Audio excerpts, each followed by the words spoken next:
Thank you very much. I would first like to begin by, on behalf of the entire Centum fraternity, proffering our deep condolences to the immediate family of Dr. Chris Kirubi, our patriarch, our friend, our mentor, our father. Condolences, Marianne. Condolences, Robert. I know it's not been easy these last couple of days. So on behalf of all of us, the Centum fraternity who are here, please accept our deep condolences. I would like to ask the Centum fraternity who are in the group today to please stand up and just wave. So that's the Centum group. There's a lot more who are not here, but thank you very much.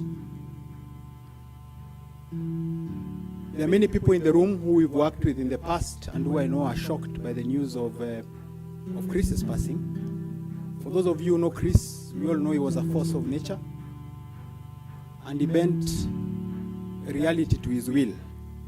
And many times he has bent it to his will.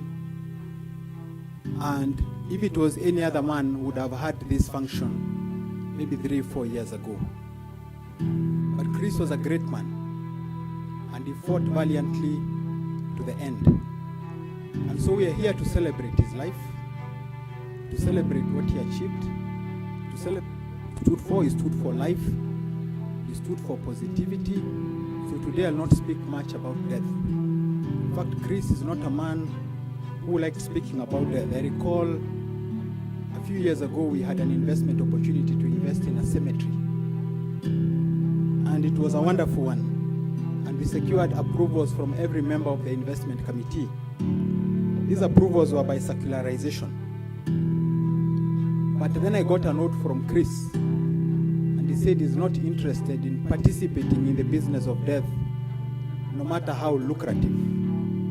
So Chris, our mentor, was a man who loved life and who lived life to the fullest. I have had the opportunity of working with Chris for the last 20 years. I started off with him in 2001 in Centum, and we've been together since. And Centum was a platform where he practiced his faith. There's somebody, the previous speaker mentioned here, that Chris tweeted that he's known God. I'm here to testify that Chris has always known God. Because if he did not know God, he would not have created the things he has created. Only a man of faith can do what he has done. And Centum and the many companies he's worked with was that platform where he practiced his faith. He may not have said it in words, but he did it in deeds. And through that work, he has touched the lives of many people. So Chris is not dead. Chris's work carries on. And that's why there are many people who are here in many countries who continue to work and who have businesses and who have enterprise and who are providing for their families because of this great man that today we are here to pay tribute for. And for me, it has been an honor and a privilege to serve with him in Centum on that platform where he has practiced his faith. You know, the Bible tells us that we are put on earth, created in the image of God. Created in the image of God to come here and create. Not to be gardeners, to create what does not exist. And that's what Chris believed in. I remember in 2017 when I visited him in the US, I thought he asked Aisha to give me some documents. And I thought those documents he was putting his affairs in order. He was actually asking for drawings for his project here. And tiles. He was still in the creative mode. Who else calls upon and says, I want to create a city? Cities are projects that are done by CSs. And even CSs, you have to get funding from World Bank, IFC, donors, the Chinese. But Chris had the idea I can create a city as an individual. And that's why he started 2 rivers. And not one city. There was Vipingo, there was Palmarina, all done simultaneously. So we should all be very proud of the heritage of the great man that today we pay tribute to. A wonderful man, a man of God, a man of faith, a man who believed in the possibilities of what is possible, and he did not focus on what was there. He focused on what was not there. He could see what others could not see. I remember one time when we were having lunch and I was explaining to him that we have a challenge. We don't have a tenant for our mall, and we're halfway through. Who does a mall and halfway through doesn't have an anchor tenant? And instead of Chris focusing on the problem and complaining, why did you start? He asked me, what idea do you have? I said, perhaps if we can get, because I've spoken to Nakumat, they can't come. I've spoken to Uchumi, they are not coming. So he says, what about this group called CAFO? I said, I don't know about them. Let me look at them on the website. And we looked, and he said, okay, James, please arrange a meeting with their bosses. And the following week, we took a flight there. As usual, he flew first class. He always flew first class. I flew economy. But we arrived there. And that's how we met the bosses of Frank Moreau, who is there, the country manager of CAFO. And we convinced them that first, Africa was attractive because they didn't have a presence in Africa. Second, Kenya is the right entry point. Third, they should come to Two Rivers. Fourth, we will guide them through the operations. And Frank confirmed this in his condolences letter that he sent yesterday. He was a man who did not see obstacles. Even in this illness that he has battled, he did not see obstacles. He was a man of faith. And so, in this platform and in this journey, he was not alone. He was a man who mentored leaders, a whole cadre of leaders. He was interested in the youth. He was interested in the old. He was consulted by presidents. He was consulted by kings. He was consulted by CEOs. He was consulted by politicians. He was consulted by the youngest person, and he had a personal relationship with everybody. And he was passionate about life and about work. And so today there are a number of people who are here, because Centum is a big group, who have worked with him on this journey, and I wanted to give them an opportunity, just 1 minute each, to say what it is that they have done, so that you can bear testimony that it was not a one-man show. He did not leave this journey on his own. He created other leaders, and he left other leaders when he passed the mantle. And so one of the people he has worked with for long on the board of Centum is Dr. Laila Masharia, who sits on the board. She's been on the board since 2005 and has served with Chris for the last 15 years. And I wanted to give her 1 minute or 2 minutes, if you allow, because Chris was really passionate about what he was doing here, to share a word from the board of Centum. Laila, welcome.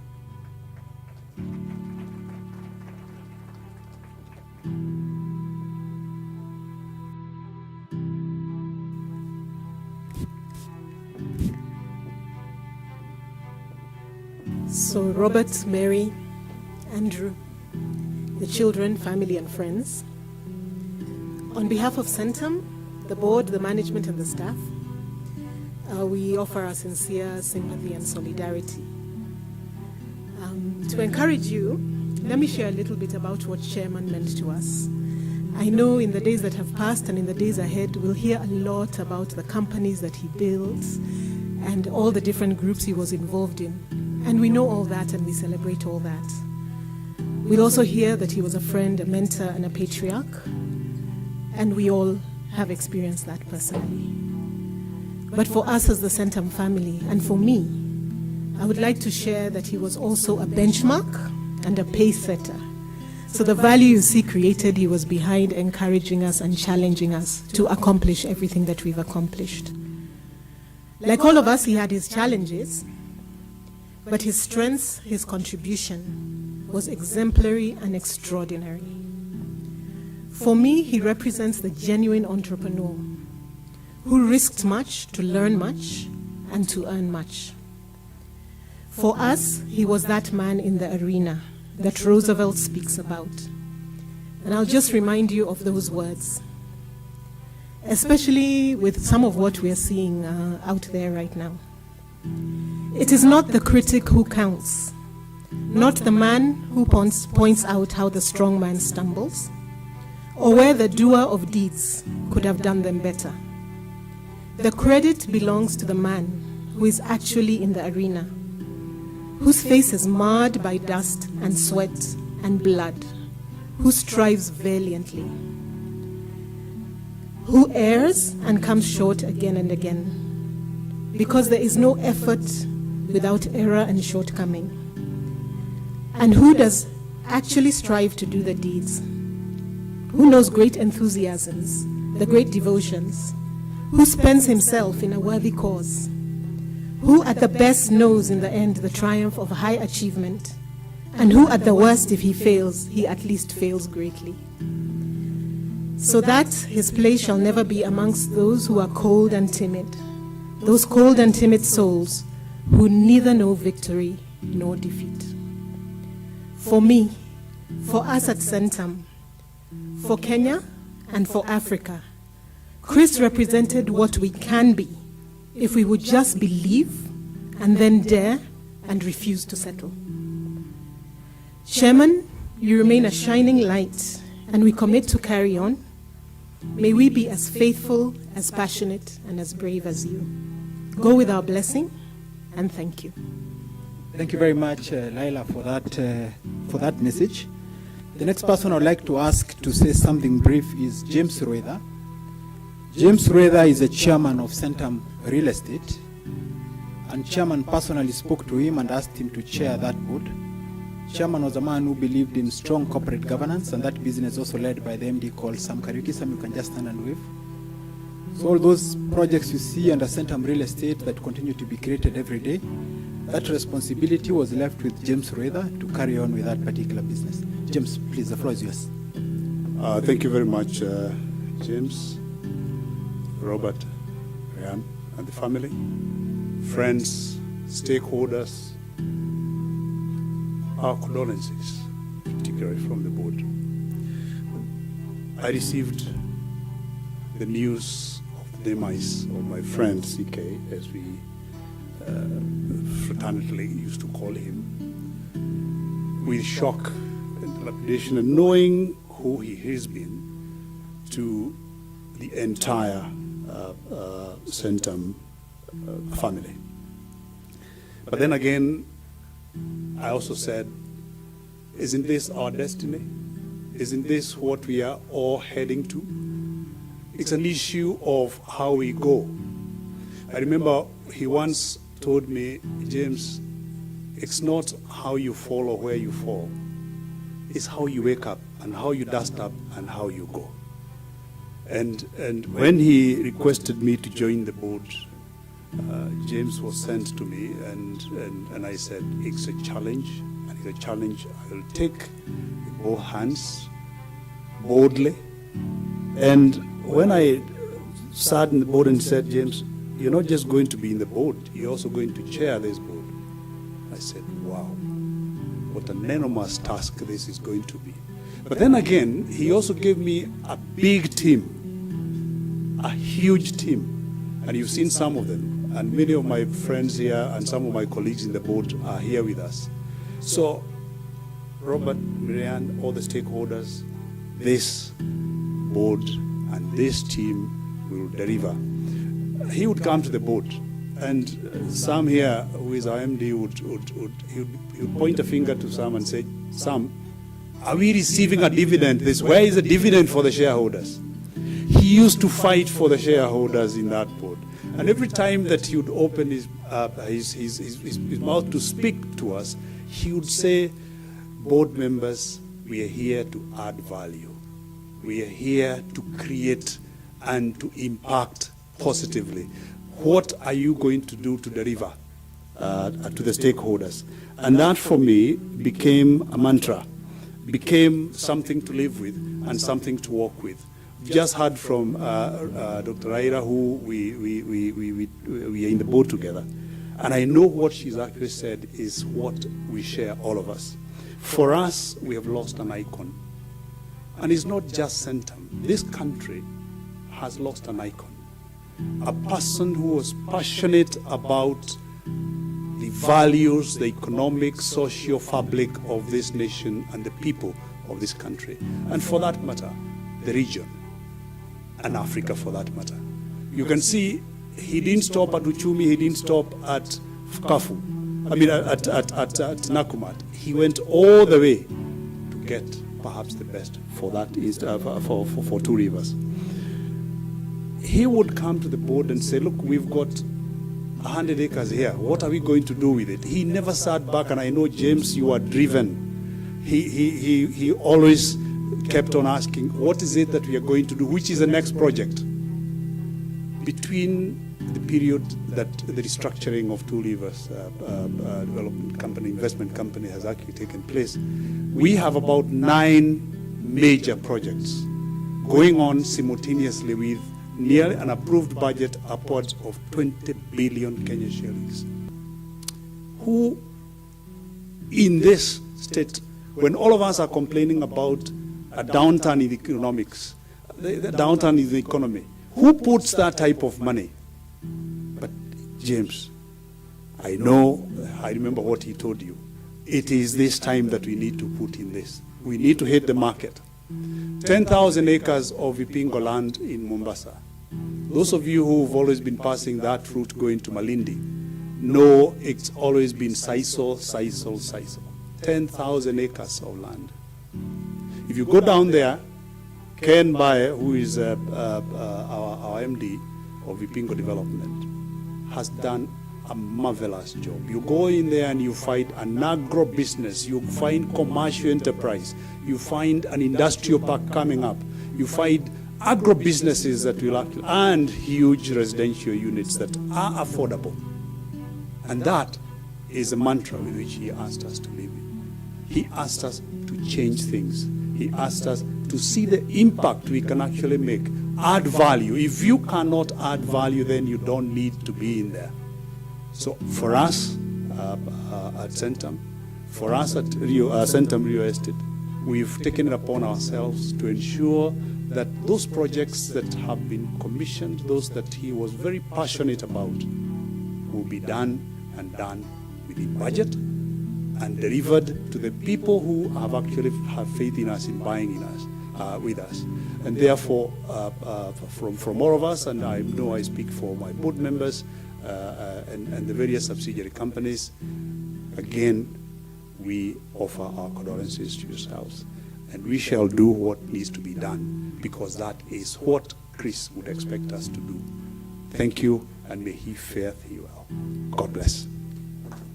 Chris has been doing what he has been doing for decades. And one man who has worked with him and who has worked with him is Dr. Joe Wanjui. He worked with him in UAP Old Mutual, where they built a formidable enterprise. I had the privilege and honor of serving with them in an executive committee where I was meant to be the chair of Dr. Wanjui and Chris Kirubi. I was very unsuccessful in chairing that particular committee, and where we created a lot of value with people like George Odo of Africa Invest. I would like to request Dr. Joe Wanjui just to come and share some of his reflections of what he did with Dr. Chris Kirubi. Thank you very much, Dr. Wanjui. Good evening. I would have preferred to be called upon in any other situation, but I am on the weaker side of the link, so I won't be able to say some of the things I probably should say. But I've known Chris for a very long time. He joined us when he was in Connecticut, and at that time, I had just come back and had joined ICDC. So the link and work in the Chris, ICDC started with it was IDC, Industrial Development Corporation, became ICDC in order to enable Africans soon after independence to get into the business. And Connecticut, those of you who are probably old enough to know it, that was the base on which Chris came in at the time. It was a major transport company at the time. Chris, I've known him from that time in 1964 to today, recently, and he has not changed. He's self-driven. He thinks, even as he walks or even as he sits with you over a drink or a meal. He has an ambition. And I believe that when I look at his children, you got the same genes. They are with you, and I'm sure, therefore, you can build on from where Chris left. You know, when I walked around this house before it was completed, it is recently, he walked me around. I think he came from a room over there which was being done. Then we walked around. Now, which man of my age, which is Chris is, will be thinking of building a place like this at this time and at that age? That's vision. Because in any case, even if you build a small house, it won't be any more helpful than this is for those who are going to live in it. Now, it takes a special mind to be able to see that far. Because there are grandchildren, there are other people in the way, the world is changing. And I think just this alone, if you reflect in a way Chris saw it, tells you who Chris was. His vision out there. All I would say is to his children and his close relatives is that you had a man who started in Kenatco at those days. We all started it from somewhere, something small. And he has done marvelous things. This is a part of that dream. And when he walked me around this place as he was building, he was telling me how it's going to be. And I am sure that his children and members of the family will make it what it should be and will dream further. Because they had a dream. It's not, we all must go away out of this world. We're all saying sooner or later must get out of here. What we can do is learn from those who are ahead of us, who have laid foundations, and put the dreams out there. Let's use Chris as family and as friends to help us develop and maturize our dreams, because we have a person we knew who was able to be a dreamer and achieved them. I wish you all well, particularly members of the family. I know there is pain, but also there is reason for celebration. Because in the end, we never imagined that we'll live here forever. God gave him the time he wanted to give him, and we cannot say God was ungenerous. God was generous. Because there are people who died as they were born, as they were children. Others died even younger, and others in the Middle Ages. So take courage, his family, follow up on the foundations Chris has paid, and we will all give you the support. We admired Chris, and we wish you all the best as you carry out his dreams. Thank you.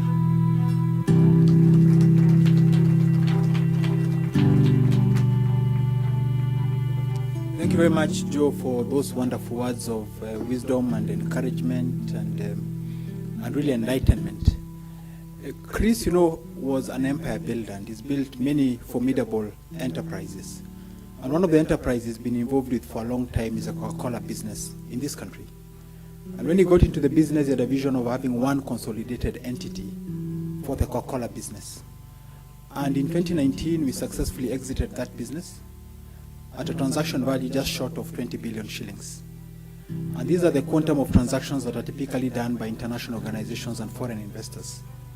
So it's a wonderful thing to see that a man like Chris Kirubi, who started off from a very humble background, was able to achieve something like this, lead an organization like this, and achieve something as formidable as that, while doing many other things simultaneously. That's why in my reflections I always ask, where did this man come from, and where will we get such another? To have one man whose work is now done by so many multiple individuals. But I would like to ask Joyce Macharia, who has led the business of Almasi, which was Chris's brainchild and which I had the privilege of working with her in executing his vision, to come and share with us a few words. Thank you very much. Karibu, Joyce.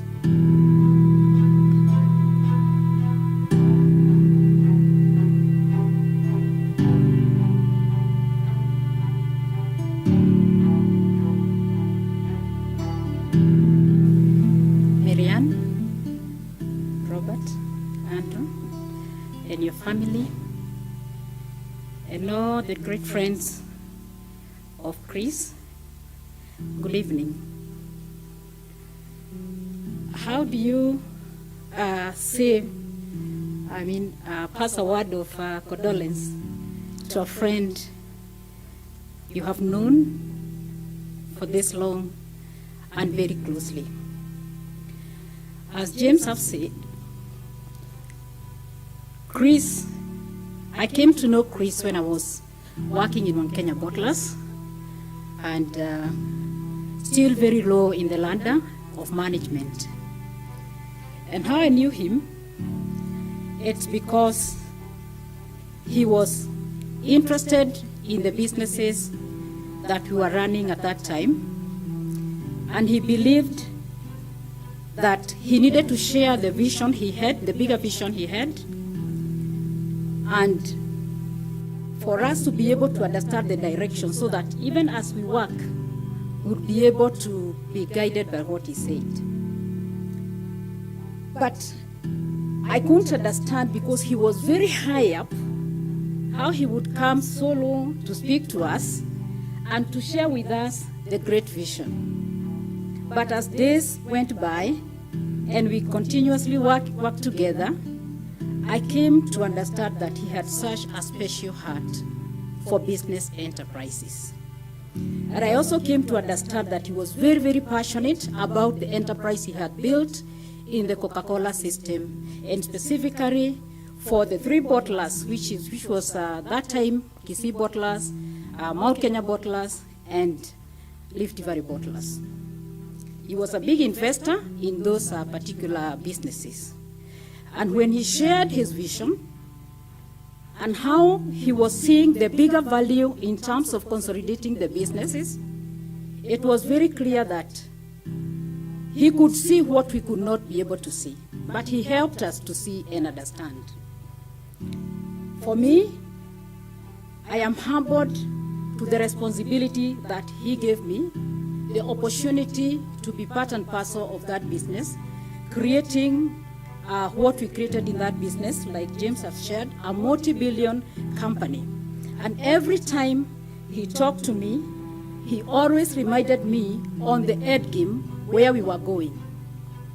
And I will remember this very day, James, when this transaction was signed. And I remember we were sitting, we were having somewhere lunch with our management, and he called me. And he used to call me my star manager, and I used to call him my star chairman. So he called me and told me, my star manager, you know we've done it. And I'm like, what? Yes, we've just signed off the deal, and I'm very, very happy and very proud of you.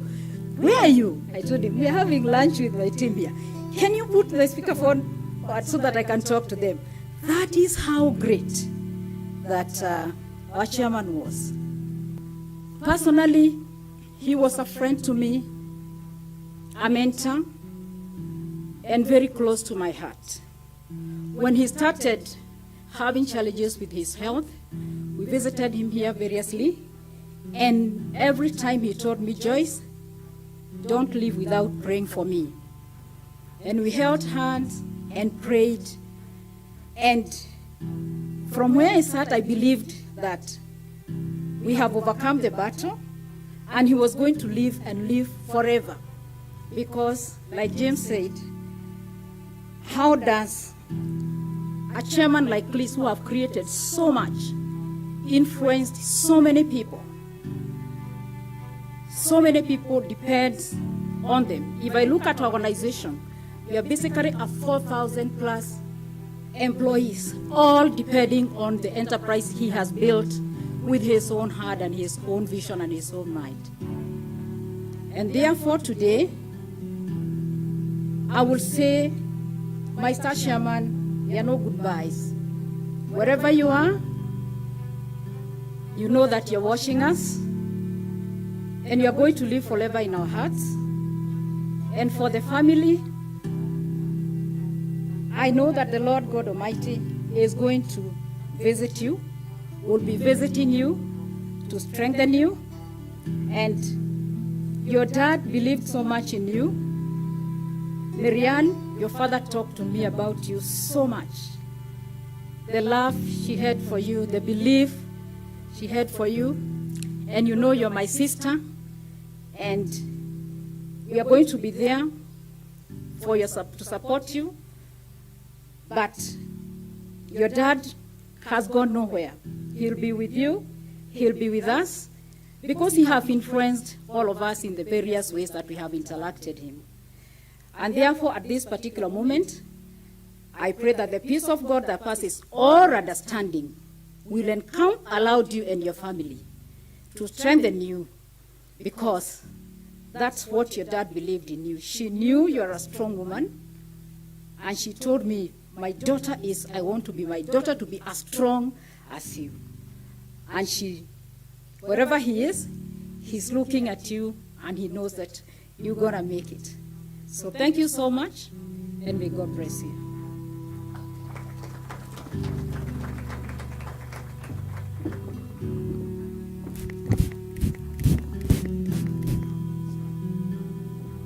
Thank you very much, our star manager.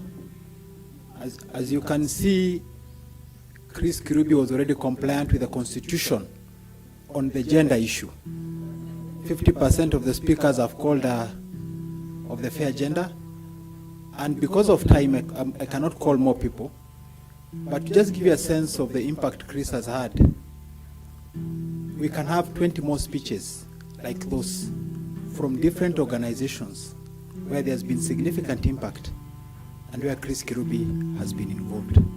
This is just a sampling of some of the people he has worked with and some of the organizations he has impacted. And behind those speeches that have been delivered, they are real lives, men, women, children who've been impacted by this great man. Marianne and Robert, you can count on us. Count on us to carry on with the work with your father. You don't have any stress about the Centum Group. It's in good hands, and the best way we can honor him is to continue to shine bright, to continue to do that what he started, and to take it to an even higher level. Fare thee well, Chairman, till we meet again. Thank you very much, ladies and gentlemen.